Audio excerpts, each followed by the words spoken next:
Hi. Sorry that we didn't get to talk a little bit more. I wanted to get off the gun thing a little bit and be sure to get messages from everybody. So we're trying to ignore you. Oh, that's fine. That's fine. First of all, I'd like to thank you guys for coming out. My rep that I know of, I never see any town hall announcements. That's Bailey.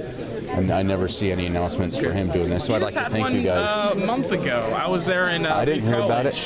They were talking about education. Oh, well, yeah. You were there. I mean, yeah. Well, yeah. He doesn't have any of these that deal with his specific area, though, with his specific constituent. So I'd like to thank you guys for putting yourselves out there. The two main themes I heard today, in addition to guns, were the roads and the paving in the area here. I'm wondering why, in the Columbia River crossing, why are people more concerned with spending $900 million on shoving light rail on it than they are spending a fraction of that on fixing the roads and sidewalks in the area? I don't know if I can answer that. Okay. It's an interesting question. I think, and you might know a bit more information than I do, isn't light rail a requirement of getting the federal funding? Well, we wouldn't need the federal funding if we didn't have the light rail on it. but the audits I've seen do have it at is over $900 million just for the light rail aspect, that the ridership will never be able to meet the maintenance costs of the operating costs of the light rail, let alone the building costs of it. So to me, I would rather see that money go towards the roads and sidewalks in their current state, the schools, the mental health issues. I think that $900 million can be better spent in a lot of other ways.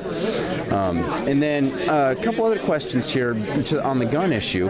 On the bill that would ban CHL holders from schools in the Capitol building, do you happen to know how many times in Oregon's history, or maybe in the last 5 or 10 years, that a CHL holder has stormed a school or the Capitol building and started shooting people? I could take a wild guess. Are you recording me? Yes. Okay. I would guess you might tell me, and I don't have that fact in my hand, I would guess you would tell me 0? I would guess 0. I don't know it for sure, but I have never heard of such instance actually happening. I have not read that bill. Some of the stuff I was told here, I heard for the first time. Okay. Okay. So I can tell you how I feel about guns in schools if you want to hear that. My personal opinion on it, not related to that bill. Okay. Yeah. If you want to expand on that. And you can record it. Okay. I think there's no place for guns in schools. I say that as a former school board man and a former teacher. And I'll just give you some reasons for that. I just can recall when you get an announcement over the bulletin that when which you get an announcement over the PA system that teacher X has lost their purse or something. Okay, things are not always quite as under control in a classroom as people might imagine. People lose their personal belongings.